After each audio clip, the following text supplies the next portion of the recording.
ఓం నమో వేదాత్మకాయ వెంకటేశాయ. ప్రహ్లాద భక్తవచసా హవిరావిరాసీత్ స్తంభే హిరణ్యకశిపుం య ఉదారభావః ఊర్వో నిధాయ ఉదరన్నఖరైర్దదార సత్వం నృసింహమం మయి దేహి కృపావలోకం.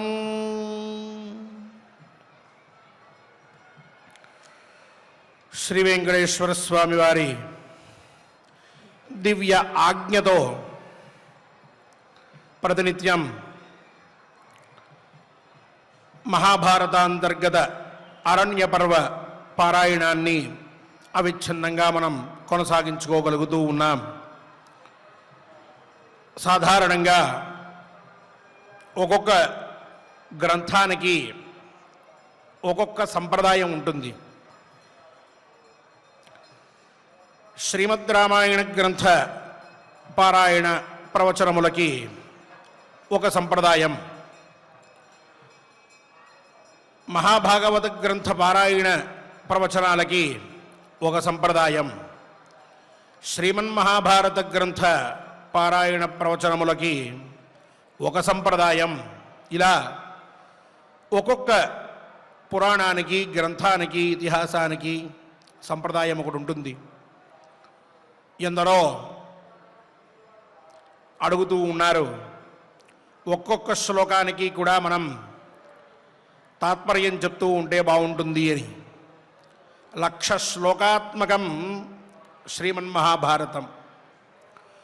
అందులో సందర్భానికి తగ్గట్టుగా కొన్ని శ్లోకములు వర్ణనాత్మకంగా ఉంటాయి. ఆ శ్లోకముల తాత్పర్యము అంతా వర్ణనతోటే నిండి ఉంటుంది. ఆ వర్ణన విడివిడిగా చెప్పుకుంటూ ఉంటే మనకి తాత్పర్యం చివరికి బోధపడదు. అందువల్ల ఎక్కడ సంప్రదాయంలో ఏ విధంగా పెద్దలు, పూర్వాచార్యులు అందరూ కూడా సమన్వయం చేస్తూ ఆ గ్రంథాన్ని పారాయణం చేయించారో ఆ సంప్రదాయాన్ని గురువుల ద్వారా తెలుసుకుని దానిని అనుసరించి మనం ఇక్కడ పారాయణ చేసుకుంటూ ఉన్నాం. విశిష్య మహానుభావులు, ప్రాతస్మరణీయులు ఈ ప్రవచన సంప్రదాయానికి ఈ శతాబ్దంలో ఆద్యులు నిత్యము కూడా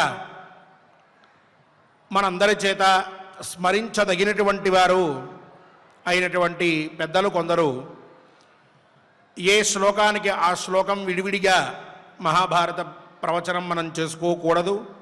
విశిష్య అరణ్య పర్వలో ఇంకొంత సంప్రదాయ భేదములు ఉన్నాయి, వాటిని జాగ్రత్తగా చూసుకుని పారాయణ చేసుకోవాలి అని చెప్పి ఎన్నో సందర్భాల్లో ఉపదేశించి ఉన్నారు. ఆ సంప్రదాయాన్ని తెలుసుకుని జాగ్రత్తగా విరుద్ధం లేకుండా ఎక్కడా కూడా ఏ విధమైనటువంటి కష్టం కలగకుండా తాత్పర్యం ఏది ఉన్నదో అది మనకి ఎంత బాగా అర్థమవుతుందో ఆ రీతిని అనుసరించి పారాయణ మనం జరుపుకుంటూ ఉన్నాం. ఈ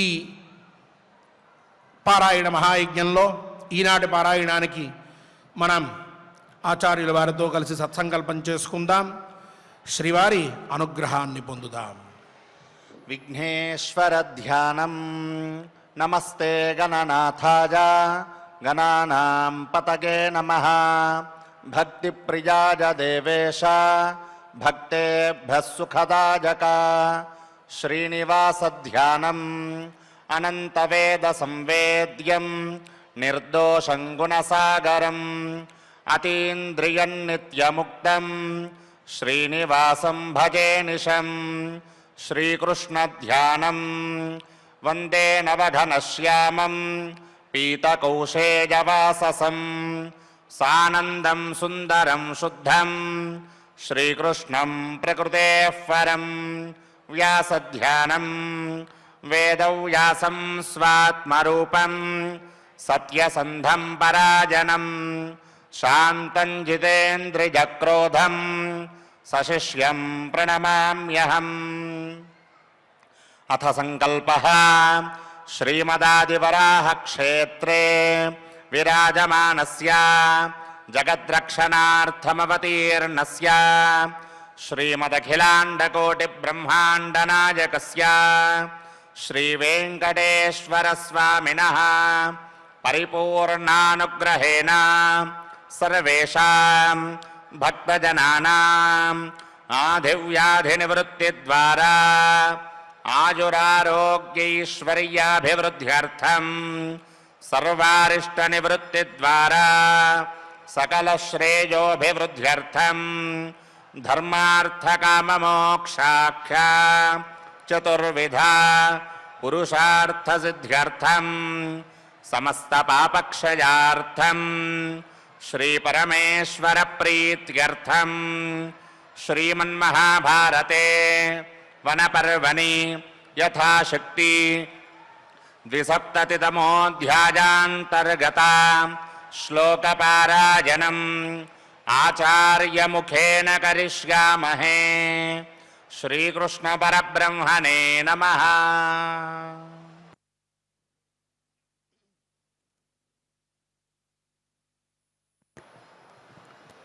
నారాయణం నమస్కృత్య నరం చైవ నరోత్తమం దేవీం సరస్వతీం వ్యాసం తతో జయముదీరయేత్. తమువాచ కర్భీతః వేపమానః కృతాంజలిః కోపం సంయచ్చ నృపతే కీర్తిం దాస్యామి తే పరాం.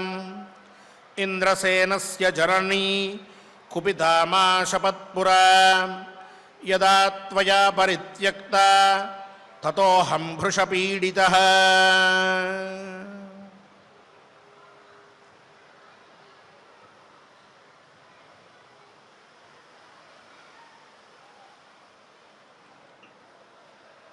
ఋతుపర్ణ మహారాజు, నలమహారాజు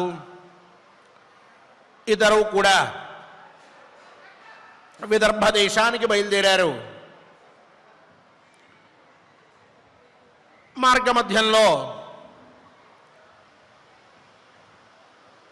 నలమహారాజు రథ సారథ్యం చేస్తూ ఉంటే చూసి అబ్బురపడి తన విద్యని కూడా అక్కడ నలమహారాజుకి చూపించాలి అని అనుకుని ఋతుపర్ణ మహారాజు సంఖ్యాకథన విద్యని అక్కడ ప్రదర్శించేటప్పటికీ ఆనందపడినటువంటి నలమహారాజు, బాహుకుడు అనేటువంటి పేరుతో ఉన్నవాడు, ఆ విద్య పేరేమిటి అనంటే నాకు అక్షహృదయము తెలుసు, సంఖ్యాకథన శాస్త్రము తెలుసు అని ఋతుపర్ణ మహారాజు చెప్పిన తరువాత నాకు అక్షహృదయాన్ని ఇవ్వండి, నా దగ్గర నుంచి అశ్వహృదయ విద్యని మీరు తీసుకోండి అని చెప్పి ఋతుపర్ణ మహారాజు దగ్గర నుంచి అక్షహృదయాన్ని తీసుకున్నాడు. అక్షహృదయాన్ని తీసుకున్న మరుక్షణం ఆ విద్యని పొందిన అనంతరం నలమహారాజు యందు ప్రవేశించిన కలి నురగలు కక్కుతూ కర్కోటకుడి యొక్క విషాన్ని అంతవరకు భరించినవాడు, అక్షహృదయం నలమహారాజుకి వచ్చిన తరువాత ఆ విద్యని పొందినటువంటి వాడైన నలమహారాజులో ఇంకా ఉండలేక ఆ విద్య యొక్క శుద్ధత, ప్రభావము వీటిని తట్టుకోలేక బయటికి వచ్చి కలి నలమహారాజు ఎదుట ఉంటే అప్పుడు నలమహారాజు కోపించి తం శప్తుం ఐచ్ఛత్ కుపితః నిషధాధిపతిర్నలః. నిషధ అధిపతి అయినటువంటి నలమహారాజు ఆ కలిని శపిద్దాము అని చెప్పి క్రోధంతో సిద్ధుడై ఉన్నాడు. అప్పుడు తమువాచ కలిర్భీత వేపమాన కృతాంజలి. వణికిపోతూ చిగురుటాకులాగా, మహానుభావ శాంతించు అనంటూ, నన్ను గనుక నీవు శపించక ఉన్నట్లయితే, నన్ను ఏ విధంగానూ నువ్వు ఇబ్బంది పెట్టకుండా ఉంటే, నేను నిన్ను అందరూ కీర్తించేట్లుగా, నీకు కీర్తి వచ్చేట్లుగా చేస్తాను అని చెప్పి ఆయన్ని ప్రార్థించాడు. ప్రార్థించిన తరువాత ఏ విధంగా నలమహారాజు కలి యొక్క మాటల్ని విన్నాడో, కీర్తించిన అంతమాత్రముననే గొప్ప పుణ్యం అందరికీ కలిగేట్లుగా ఎట్లా చెప్పాడో, ఈ విషయాల్ని ఈనాడు విందాము అని చెప్పి మనం చెప్పుకుని ఉన్నాం. ఇక ఇలా నలమహారాజుని శరణు పొంది నన్ను శపించవద్దని ప్రార్థించి, ఆ పైన కలి నలమహారాజుతో మాట్లాడుతూ అంటూ ఉన్నాడు, ఇంద్రసేనస్య జననీ కుపిత మా అశపత్పురా. మహానుభావ నలమహారాజా, నేను నీలో ప్రవేశించిన తరువాత నీవు రాజ్యాన్ని పోగొట్టుకుని అరణ్యానికి వెళ్ళి అక్కడ నిద్రపోతూ ఉన్నటువంటి దమయంతిని విడిచిపెట్టి వెళ్ళిపోయావు. సాధారణంగా ఆవిడ ఆ సమయంలో నిన్ను శపించాలి, కానీ ఆ దమయంతి నిన్ను ఇంకా ఇంకా దేవుడిగానే భావిస్తూ నీ గురించి ఆ అరణ్యమంతా తిరుగుతూ ఉన్నది. ఆ తిరుగుతూ ఉన్న సమయంలో ఆవిడ తన దుఃఖాన్ని భరించలేక విసిగి వేసారి చివరికి, మాకు ఈ కష్టాన్ని కలిగించినటువంటి వాడు ఎవరైతే ఉన్నారో అతను దారుణమైనటువంటి కష్టాలు, ఇంతకంటే ఎక్కువ కష్టాలు పడతాడు అని చెప్పి శపించింది. మనం చెప్పుకున్నాం. ఆవిడ కొండ చిలువ నోటి నుంచి బయటపడిన తర్వాత ఆ ఒక బోయవాడు ఆమెని చెరపడదామని చూసినప్పుడు అతన్ని చెర నుంచి కూడా బయటపడిన తర్వాత అప్పుడు ఆవిడ కోపంతో బాధతోటి ఇంతకంటే ఎక్కువ కష్టాలు పడతారు అని చెప్పి శపించింది. ఇప్పుడు ఆ మాట చెప్తూ ఉన్నాడు కలి, అలా ఇంద్రసేనస్య జననీ కుపిత మా అశపత్పుర, నన్ను శపించింది పూర్వము. అప్పుడు ఆ శాప ప్రభావంతో నేను నీ శరీరంలో ఉన్నటువంటి వాణ్ణి ఎంతో కష్టం పొందానయ్యా, ఎంతో బాధపడ్డాను అని చెప్పి ఏ విధంగా కష్టపడ్డాడో చెప్తూ ఉన్నాడు. అవసంత్వయి రాజేంద్ర సుదుఃఖమపరాజిత విషేణ నాగరాజస్య దహ్యమానో దివానిశం. అవసంత్వయి రాజేంద్ర సుదుఃఖమపరాజిత. మహానుభావ, నేను నీ శరీరంలోకి ప్రవేశించాను. నీవు వెళ్తూ ఉంటే కర్కోటకుడు నిన్ను రక్షించమని చెప్పి ప్రార్థించాడు. నువ్వు వెంటనే ఆయన్ని రక్షించావు. రక్షించిన మరుక్షణం ఆయన నిన్ను కాటు వేశాడు. ఆయన నీకు ఇచ్చినటువంటి వరం, ఈ విషం వల్ల నీకేమీ ఇబ్బంది ఉండదు మహారాజా, నీకు భవిష్యత్తులో క్షేమం జరుగుతుంది అని. కానీ నీలో నేనున్నానే, ఆ విషమంతా వచ్చి నన్ను పట్టుకుంది. కర్కోటకుడు లాంటి నాగరాజు యొక్క విషాన్ని భరించలేక ప్రతినిత్యము కూడా ఆ విష ప్రభావంతో నేను దహించుకుపోయానయ్యా. రాత్రింబవళ్ళు కూడా నీలో ఉన్నటువంటి వాణ్ణి నేను సుఖంగా ఉండలేకపోయాను. విషప్రభావంతో నా పరిస్థితి వర్ణనాతీతంగా తయారైంది అని చెప్పి, శరణం త్వాం ప్రపన్నోస్మి శృణుచేదం వచో మమ ఏ చ త్వాం మనుజాలోకే కీర్తయిష్యత్యతంద్రిజాః కీర్తయిష్యంత్యతంద్రితాః మత్ప్రసూతం భయం తేషాం న కదాచిత్ భవిష్యతి భయార్తం శరణం యాతం యది మాం త్వన్న శప్స్యసే ఏవముక్తో నలో రాజా న్యయచ్చత్కోపమాత్మనః శరణం త్వాం ప్రపన్నోస్మి శృణుచేదం వచో మమ.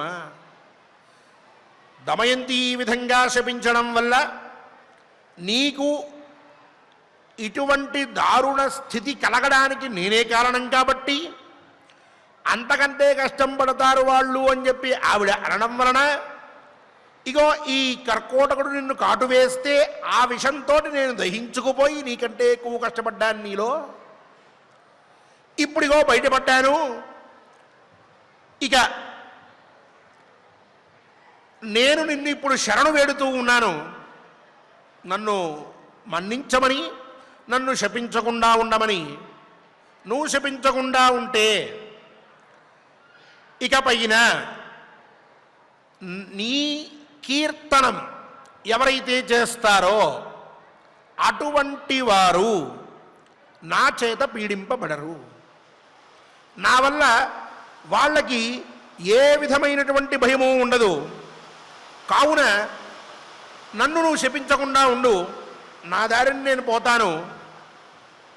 అలాగే నన్ను శపించకుండా ఉన్నందుకు నిన్ను ఎవరు కీర్తిస్తారో నీ సచ్చీలతని, సద్గుణములని, నీ ధర్మనిష్టని, నీ సత్యవాక్ పరిపాలనని ఎవరైతే నిత్యము కూడా స్మరించుకుంటూ ఉంటారో, నీ చరిత్ర ఎవరైతే పారాయణ చేస్తారో, మననం చేసుకుంటారో, నువ్వు అంత గొప్పవాడివి అని ఎవరైతే నిన్ను కీర్తిస్తారో అటువంటి వారికి నా వల్ల ఏ భయము ఉండదు, ఏ కష్టము కలగదు, సుఖంగా ఉంటారు వాళ్ళు. కావున నిన్ను కీర్తించడం వల్ల నా బాధ నుంచి వాళ్ళందరూ బయటపడుతున్నారు అనంటే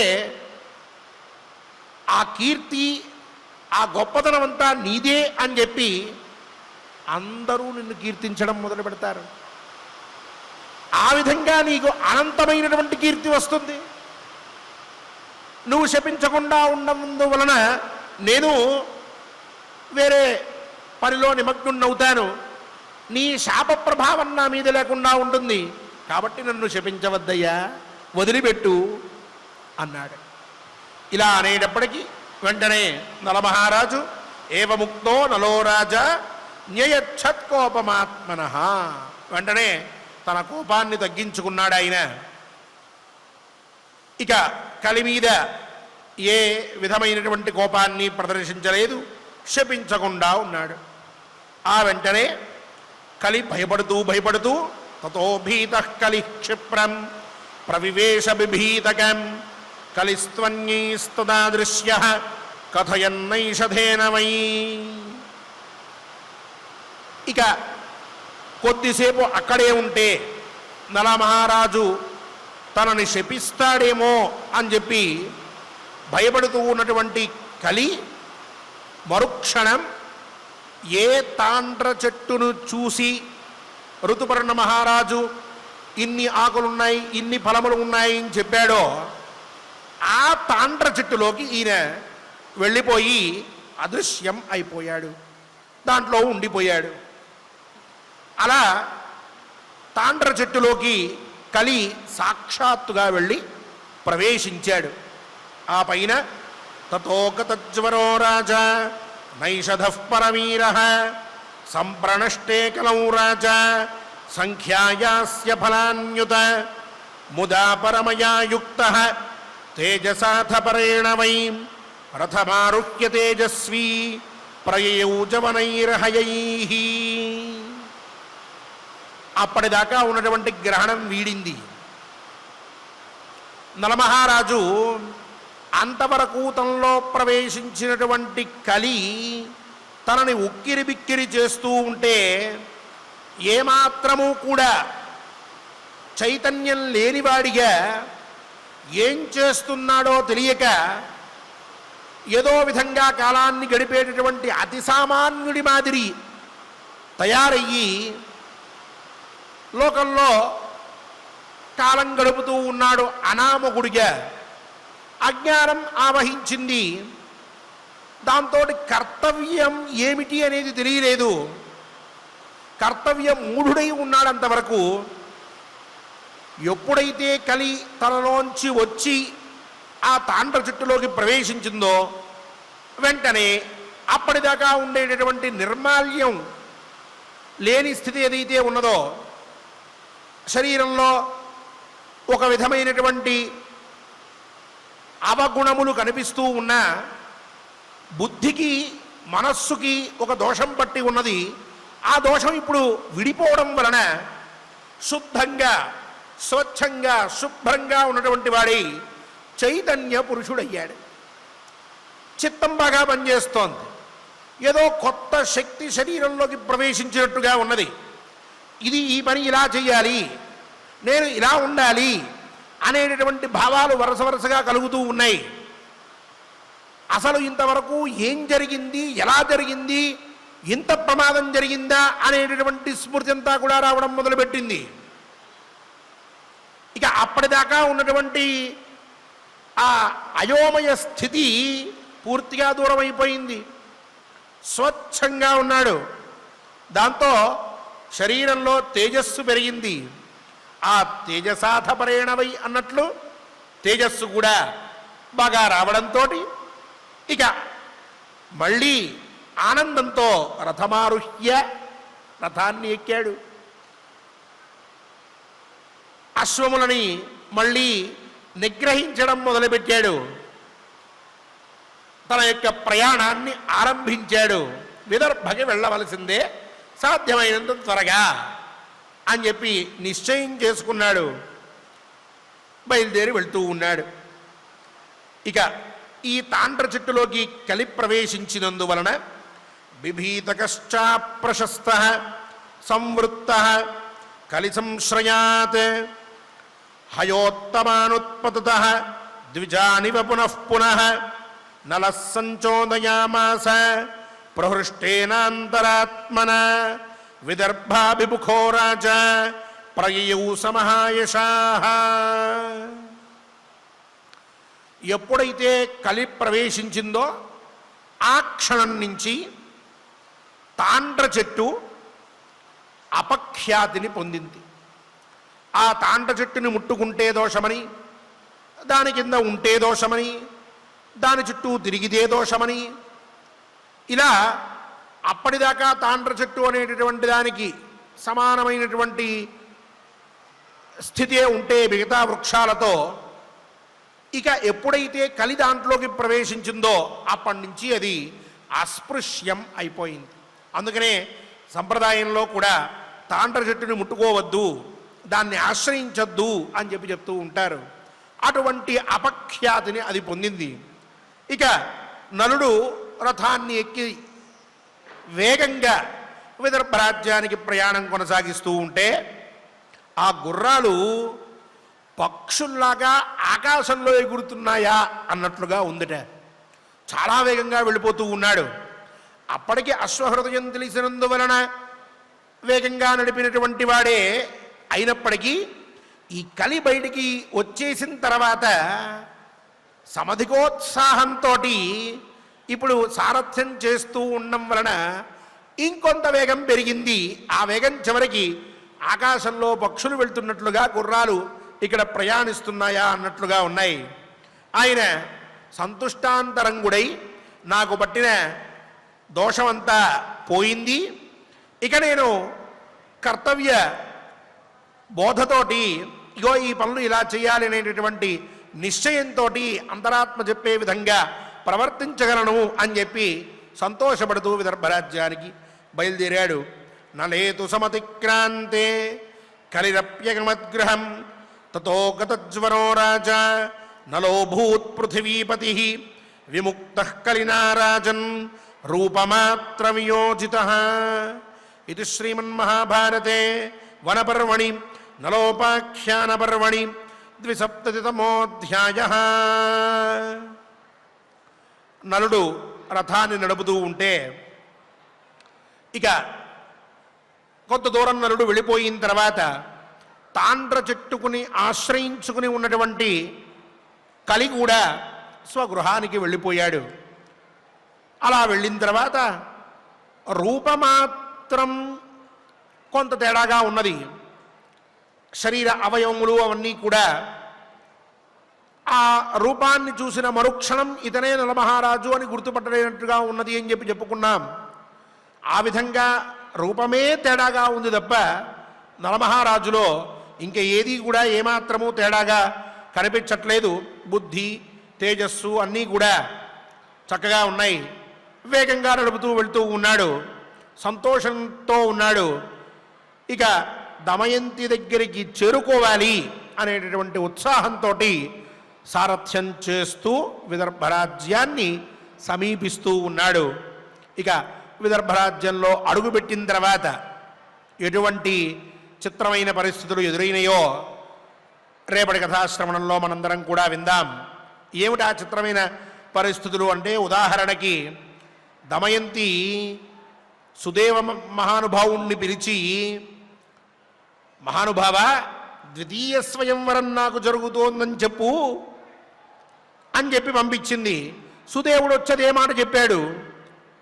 ఋతుపర్ణ మహారాజు ఇప్పుడు స్వయంవరం అనేటువంటి ఉద్దేశ్యంతో అక్కడ అడుగుపెడుతూ ఉన్నాడు. మరి ఆ మహారాజు వస్తూ ఉన్నాడు అని అంటే ఈ మహారాజు ఎదురెళ్ళి స్వాగతం పలకాలి కదా భీమ మహారాజు. మరి ఆ సమయంలో అక్కడ స్వయంవర సంరంభం కనిపించినప్పుడు ఋతుపర్ణ మహారాజు ఏ విధంగా ప్రవర్తించాడు, అలాగే హఠాత్తుగా ఋతుపర్ణ మహారాజు రావడం చూసి భీమ మహారాజు ఏ విధంగా స్పందించాడు, అలాగే అక్కడికి వెళ్ళిన మరుక్షణం దమయంతి వచ్చేశాడు మహానుభావుడు, నా ప్రాణసఖుడు మహారాజు నలుడు అని చెప్పి తెలుసుకున్నటువంటిదై ఏం చెయ్యబోతూ ఉన్నది, ఎలా తెలుసుకున్నది, ఇవన్నీ కూడా మనం రేపటి నుంచి విందాం.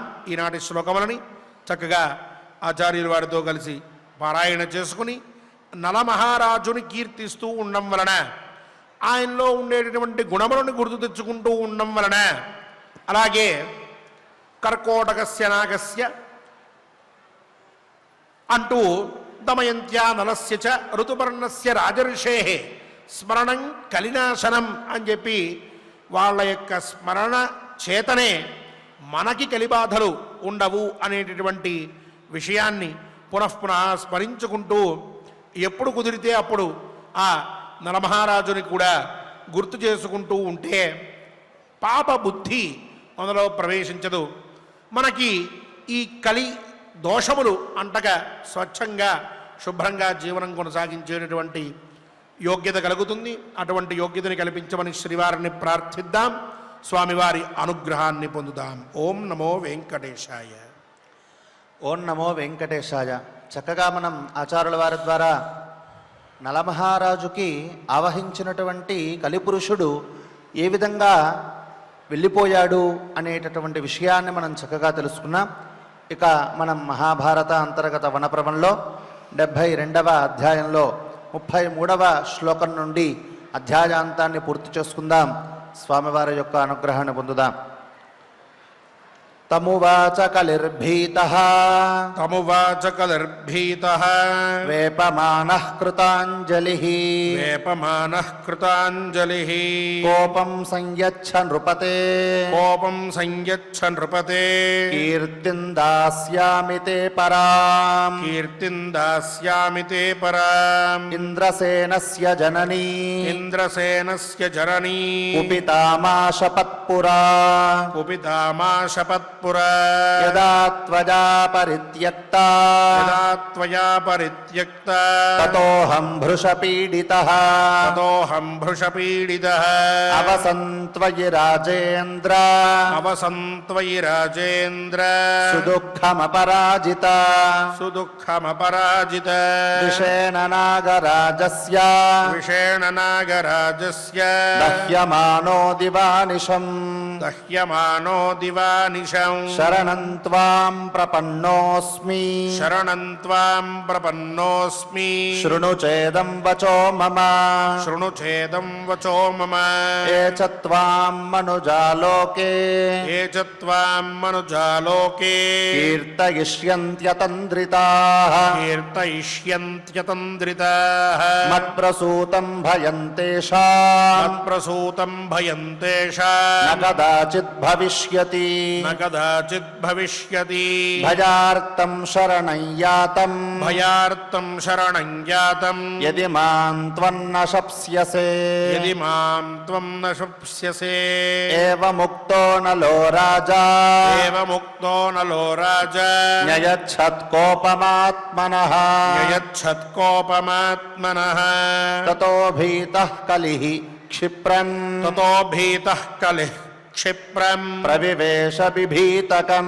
ప్రవివేశ బిభీతకం కలిస్త్వన్యైస్తదా దృశ్యః కలిస్త్వన్యైస్తదా దృశ్యః కథయన్నైషధేన వై కథయన్నైషధేన వై తతో గతజ్వరో రాజా తతో గతజ్వరో రాజా నైషధః పరవీరః నైషధః పరవీరః సంప్రణష్టే కలౌ రాజా సంప్రణష్టే కలౌ రాజా సంఖ్యాయాస్య ఫలాన్యుత సంఖ్యాయాస్య ఫలాన్యుత ముదా పరమయా యుక్తః ముదా పరమయా యుక్తః తేజసాథ పరేణ వై తేజసాథ పరేణ వై రథమారుహ్య తేజస్వీ రథమారుహ్య తేజస్వీ ప్రయయౌజవనైర్హయైః ప్రయయౌ జవనైర్హయైః బిభీతకశ్చాప్రశస్తః బిభీతకశ్చాప్రశస్తః సంవృత్తః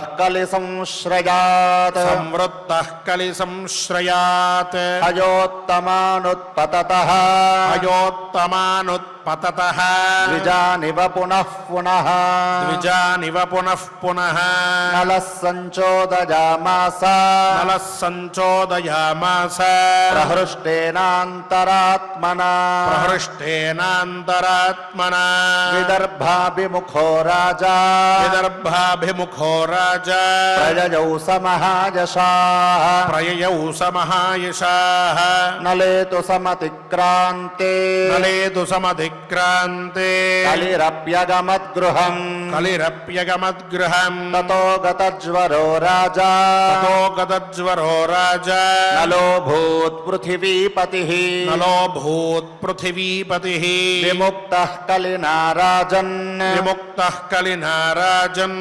రూపమాత్ర వియోజితః రూపమాత్ర వియోజితః ఇది శ్రీమన్మహాభారతే ఇది శ్రీమన్మహాభారతే వనపర్వాంతర్గత వనపర్వాంతర్గత నలోపాఖ్యాన పర్వణి నలోపాఖ్యాన పర్వణి కలినిర్గమే కలినిర్గమే ద్విసప్తతితమోऽధ్యాయः ద్విసప్తతితమోऽధ్యాయः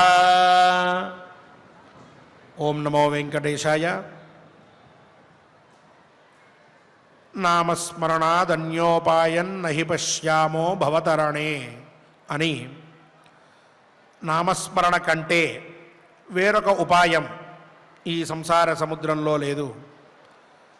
ఎల్లప్పుడూ యత్కించిత్ సమయం దొరికినా సరే గోవింద శ్రీరామ విష్ణు మధుసూదన అంటూ ఇష్టదైవ స్మరణ చేస్తూ ఉంటే తద్వారా ప్రారబ్ధం నశించిపోతుంది అన్నంత అర్థవాదాన్ని నేను చెప్పను కానీ అప్పటికప్పుడు జరిగేటటువంటి కొన్ని అరిష్టములు, దుఃఖములు, కష్టములు మాత్రం దూరమవుతాయి. ప్రసన్నమైన చిత్తం మనకి లభిస్తుంది. భగవద్ అనుగ్రహం కలుగుతుంది. తద్వారా ధార్మికమైనటువంటి జీవనం మనం కొనసాగించడానికి యోగ్యులమవుతాం. మనకి శ్రీ వెంకటేశ్వర స్వామి వారు అన్నమాచార్య ప్రాజెక్ట్ కళాకారుల ద్వారా గోవిందనామ సంకీర్తనాన్ని చేసుకుంటూ నామస్మరణ చేసేటటువంటి భాగ్యాన్ని కలిగించారు. అది నిత్యము మనం ఆచరిస్తూ ఉన్నాం. ఆ క్రమంలో ఈనాడు శ్రీమాన్ మనకి నిత్యము కూడా పారాయణ చేస్తూ ఉండేటటువంటి శ్యాంబాబు గారు ఇతర అన్నమాచార్య ప్రాజెక్టు కళాకారులతో కలిసి సంసిద్ధులై ఉన్నారు. వారితో కలిసి మనం కూడా గోవింద గోవింద అంటూ ప్రశాంతంగా ఆ స్వామివారిని కొంతసేపు కీర్తిద్దాం, స్వామివారి అనుగ్రహాన్ని పొందుదాం.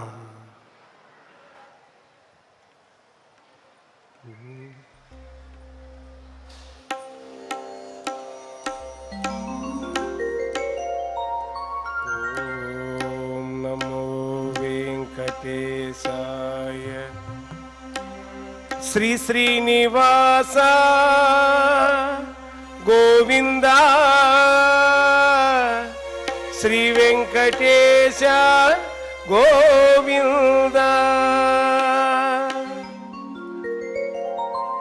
శ్రీ శ్రీనివాస గోవింద శ్రీ వెంకటేశ గోవింద భక్తవత్సల గోవింద భాగవత ప్రియ నిత్య నిర్మల నీలమేఘ శ్యామ పురాణ పురుష పుండరికాక్ష నందనందన నవనీత చోర పశుపాలక శ్రీ పాప విమోచన దుష్ట సంహార దురిత నివారణ శిష్ట పరిపాలక కష్ట నివారణ గోవింద గోవింద హరి గోవింద గోకుల నందన గోవింద గోవింద హరి గోవింద గోకుల నందన గోవింద.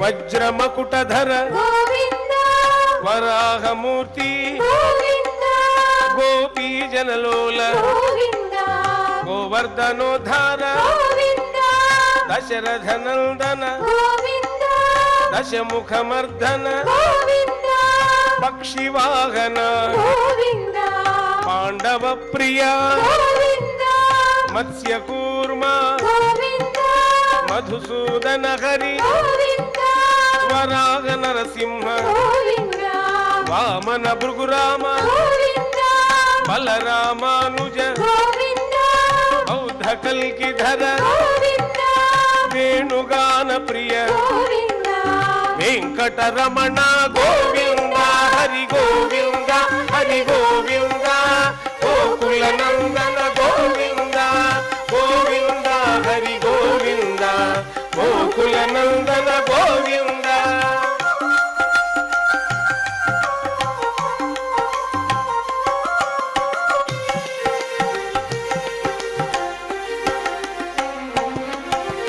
సీతానాయక శ్రిత పరిపాలక దరిద్ర జన పోషక ధర్మ సంస్థాపక అనాథ రక్షక ఆపద్బాంధవ శరణాగత వత్సల కరుణాసాగర కమల దళాక్ష కామిత ఫలద పాప వినాశక పాహి మురారే శ్రీ ముద్రాంకిత శ్రీవత్సాంకిత ధరణీ నాయక దినకర తేజ గోవింద హరి గోవింద హరి గోవింద గోకుల నందన గోవింద గోవింద హరి గోవింద గోకుల నందన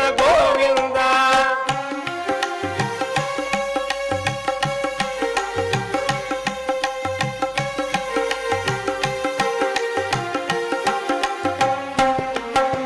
పద్మావతి ప్రియ ప్రసన్నమూర్తి అభయహస్త అక్షయ వరద శంఖ చక్రధర శార్య గదాధర విరజాతీరస్థ విరోధి మర్దన సాలగ్రామధర గోవింద సహస్రనామ గోవింద లక్ష్మీ వల్లభ గోవింద లక్ష్మణాగ్రజ గోవింద కస్తూరి తిలక గోవింద కాంచనాంబరధర గోవింద గరుడ వాహన గోవింద గజరాజ రక్షక గోవింద హరి గోవింద హరి గోవింద గోకుల నందన గోవింద గోవింద హరి గోవింద గోకుల నందన గోవింద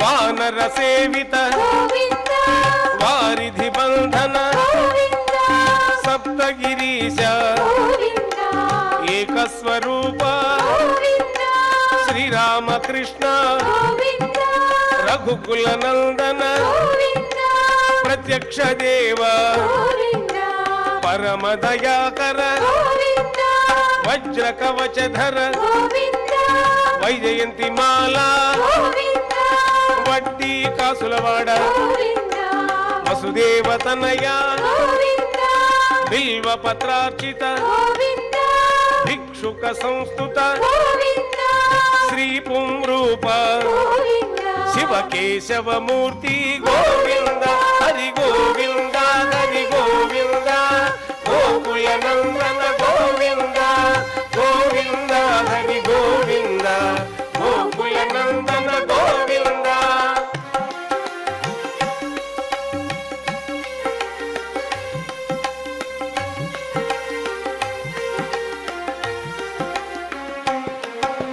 బ్రహ్మాండ రూప గోవింద భక్త రక్షక గోవింద నిత్య కళ్యాణ గోవింద నీరజనాభ గోవింద అధిరామ ప్రియ గోవింద హరి సర్వోత్తమ గోవింద జనార్దన మూర్తి గోవింద జగత్ సాక్షి రూప గోవింద అభిషేక ప్రియ గోవింద అపన్నివారణ గోవింద రత్న కిరీట గోవింద రామానుజానుత గోవింద స్వయం ప్రకాశ గోవింద ఆశ్రిత పక్ష గోవింద నిత్య శుభప్రద గోవింద నిఖిల లోకేశ గోవింద హరి గోవింద హరి గోవింద గోకుల నందన గోవింద గోవింద హరి గోవింద గోకుల నందన గోవింద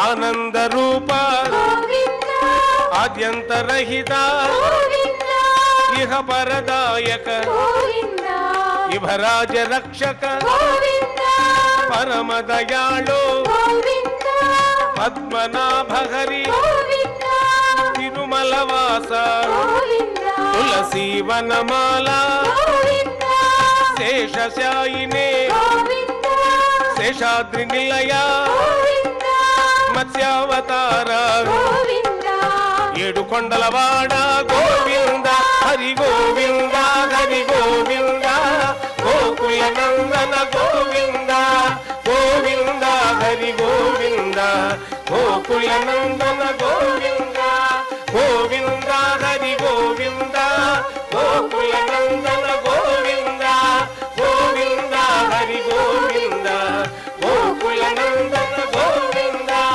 గోవింద హరి గోవింద గోకుల నందన గోవింద గోవింద హరి గోవింద గోకుల నందన గోవింద గోకుల నందన గోవింద గోకుల నందన గోవింద గోకుల నందన గోవింద ఏడు కొండలవాడ వెంకటరమణ గోవింద గోవింద గోకుల నందన గోవింద ఆపద ముక్కులవాడ అనాథ రక్షక గోవింద గోవింద శ్రీ శ్రీనివాస శ్రీ వెంకటేశ గోవింద గోవింద గోవింద గోవింద గోవింద గోవింద గోకుల నందన గోవింద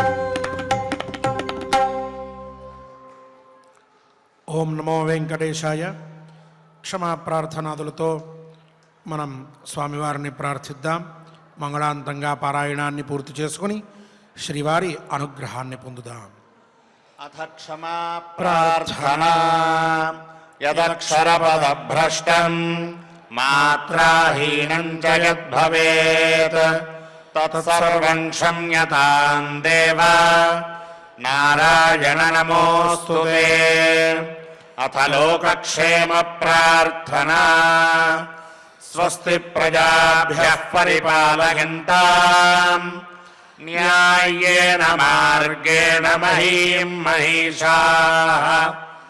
గోబ్రాహ్మణేభ్యः శుభమస్తు నిత్యం. లోకాः సమస్తాः సుఖినో భవంతు. అథ భగవత్సమర్పణం కాయేన వాచా మనసేంద్రియైర్వా బుద్ధ్యాత్మనా వా ప్రకృతే స్వభావాత్ కరోమి యద్యత్ సకలం పరస్మై నారాయణాయేతి సమర్పయామి. అథ మంగళం శ్రియః కాంతాయ కళ్యాణ నిధగే నిధగేర్థినాం శ్రీవేంకటనివాసాయ శ్రీనివాసాయ మంగళం.